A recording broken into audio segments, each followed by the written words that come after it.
In recent years, the mental health impact of economic instability has drawn increasing attention. Studies consistently show that during periods of economic downturn, marked by rising unemployment, debt, housing insecurity, and income decline, rates of depression and anxiety tend to rise.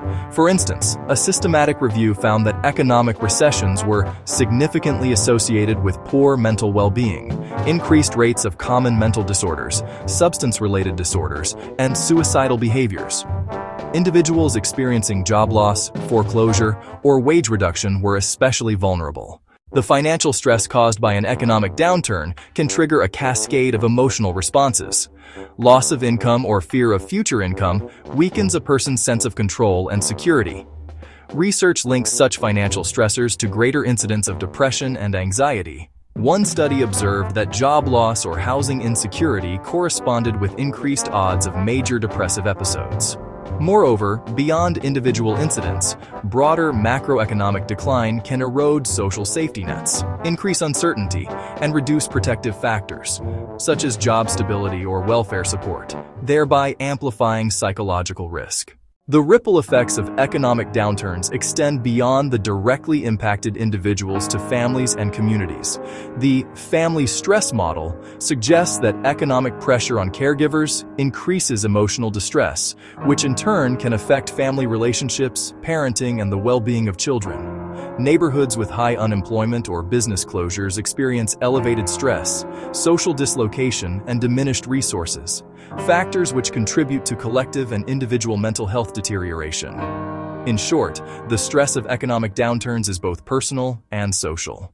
Compounding the issue, the infrastructure of mental health care and support may itself be weakened during downturns. Studies show that during economic crises, mental health services may suffer from funding cuts, staff reductions, or increased demand just when resources are strained. This means that those most in need of care, people under financial stress, may face barriers to access. At the same time, untreated anxiety, depression, and other disorders can impose large economic costs. One recent estimate pegged untreated mental illness in the U.S. at roughly $282 billion per year, or about 1.7% of GDP. In parallel with the effects of broad economic downturn, a prolonged government shutdown adds unique stressors that can intensify anxiety and depression. For example, when federal agencies furlough workers or halt funding for programs, affected individuals face immediate financial insecurity and uncertainty about when the situation will resolve. According to a blog on the topic, the sudden loss of income can trigger or worsen anxiety and depression. Research on prior shutdowns supports these observations. A survey of federal employees during the 2018-19 shutdown found that 72% experienced mental health issues and many missed rent or mortgage payments. Beyond those directly employed by the federal government, shutdowns create ripple effects. Service disruptions, suspended assistance programs, regional economic downturns, and increased uncertainty for businesses and households relying on government operations or support. The loss of trust in institutions or fear of repeated shutdowns can create sustained stress and a sense of helplessness, factors closely linked to depressive and anxious states. When economic outlooks darken and government stability is shaken, individuals may face a dual challenge: the material threat of financial loss and the psychological toll of uncertainty. Anxiety often rises when the future feels unpredictable, whether regarding employment, income, or public services. Depression may follow as hope diminishes, social supports fray, and the sense of control weakens. Research confirms that during recessions, rates of mood disorders and psychological distress increase significantly. Various groups, people with lower incomes, less education, precarious employment, housing insecurity, are especially vulnerable. Given these risks, it's vital to emphasize coping strategies and protective interventions. On an individual level, staying connected with social supports, prioritizing self-care, sleep, nutrition, exercise, and seeking accurate information rather than speculation are helpful first steps. Community and policy responses matter too.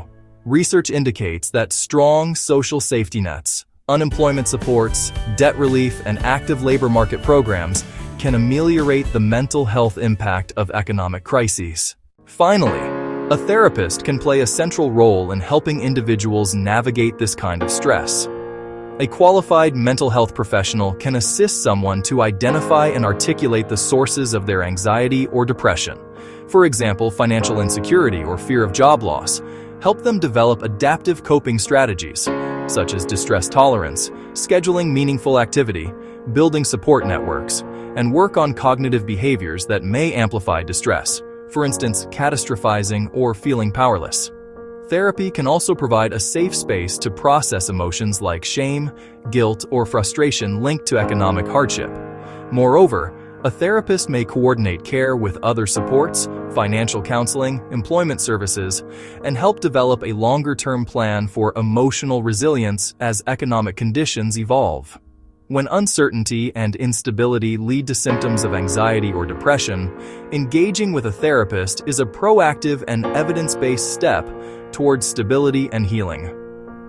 If you live in Massachusetts, make an appointment with a licensed therapist for an in-person or virtual counseling session.